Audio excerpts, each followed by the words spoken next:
Okay, so what we're going to look at here is a block start. Um, we'll talk through some positions to help you get faster, some things you may be doing wrong, and just other areas that people tend to do to make themselves better or worse when they sprint. And we'll probably watch through this video a few times. First of all, just to get a general feeling for how the athlete looks. For some context, this lady here is a 7.3 60-meter runner, so she has a pretty quick start.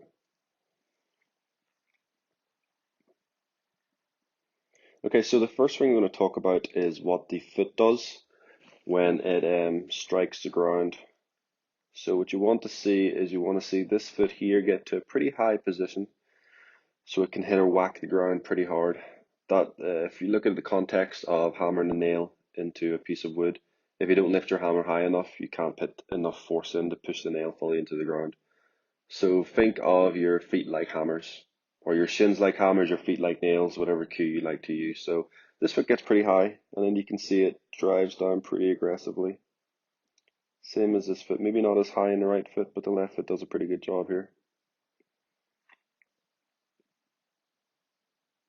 And as you get into your running more, your foot will start to pick up a little bit more every step. But you usually find people who aren't as powerful at the start will probably tend to not have a high as foot strike as some of the other people. So you can see it is pretty good. This is pretty good from this girl.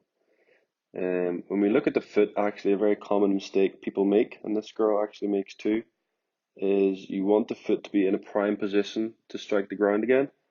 But as we can see, probably more evident in this step, this is a pretty good prime position here to strike the ground, but she just tends to push a little bit too much, and this foot just tends to cast out in front.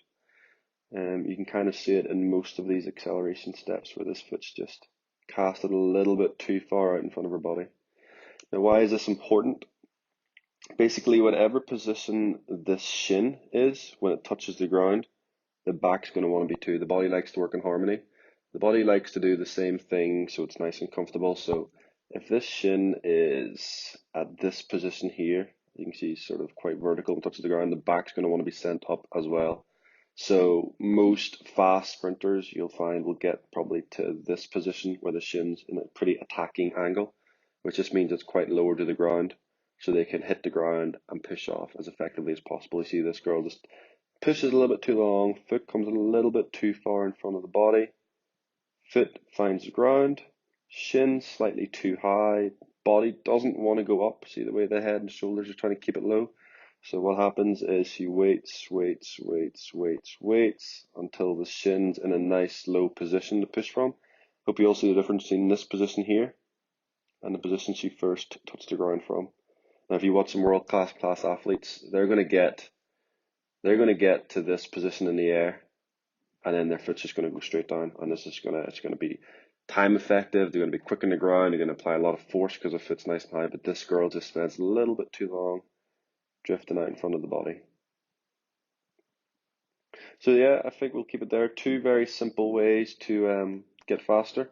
Lift your foot high so you can whack the ground quite hard, and get that shin in a nice attacking angle. And that means each step is fast and efficient.